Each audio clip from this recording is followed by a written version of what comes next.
Welcome to my channel again. In today's short practice, in today's short video, I'd like to show you a simple movement that you can do to nurture your spine.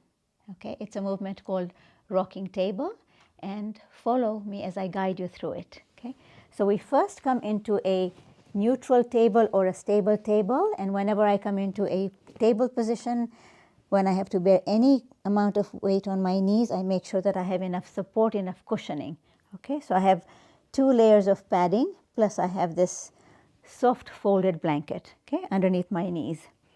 Then you place your hands and your knees in such a way that your thighs and your arms are parallel. Okay, so your knees are underneath your hips, your hands are underneath your shoulders, and your arms and your thighs are parallel.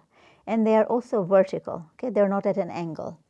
The other thing that I wanted to emphasize here is that we have a tendency, almost all of us, to round the back. So bring the back into a neutral position, not excessively exaggerating the curve, nor rounding, but a neutral place. Okay. Once you have that in place, another cue to ensure that you are in neutral table is to ensure that the distance between your hands and your knees is roughly the length of your torso. So this is not stable table. This is not stable table. This is neutral table or stable table, okay? And alignment is very, very important in our practice. Once we are here, we're going to change the positioning of the hands so we can come into the next movement, which is rocking table. So walking the hands to the front edge of the mat. Again, if you have a sensitive wrist or sensitive wrists, this is a really nice way to fold the mat and place the heel of your hands on the folded part, okay? Then breathing in as you ease forward like so, bringing length in the front of the body, and as you exhale, guiding the hips towards your heels. Nice stretch for the shoulder area, for the arms, breathing in, easing forward.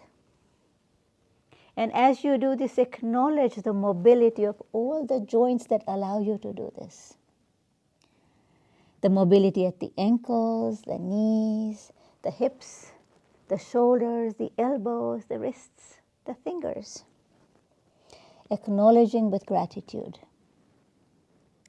Inhaling as you go forward. Exhaling as you come back towards child pose, but not quite. And again, breathing in. So what this does is that it stretches and strengthens the tiny muscles that connect each vertebra to the other. It nourishes the vertebra by hydrating the spine, by mobilizing spinal fluid, by mobilizing lymphatic fluid. Just so many benefits. And breathing in, easing forward. And breathing out. And again, easing forward as you breathe in, gentle motion. And as you exhale, if the arms are beginning to fatigue, coming back into table, and then bringing more space between your knees, the feet can stay together, and coming into child pose.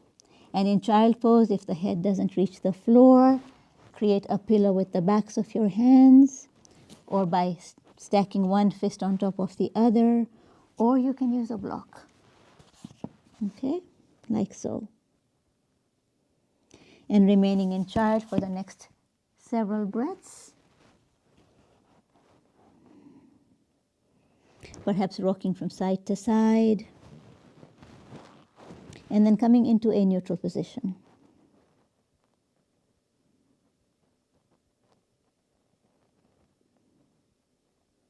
And then gently lifting the forehead out of child when you're ready, and coming out of the pose. Do this at least once a day, if not twice, and feel the difference in your spine. Thank you. Join me again for more short videos.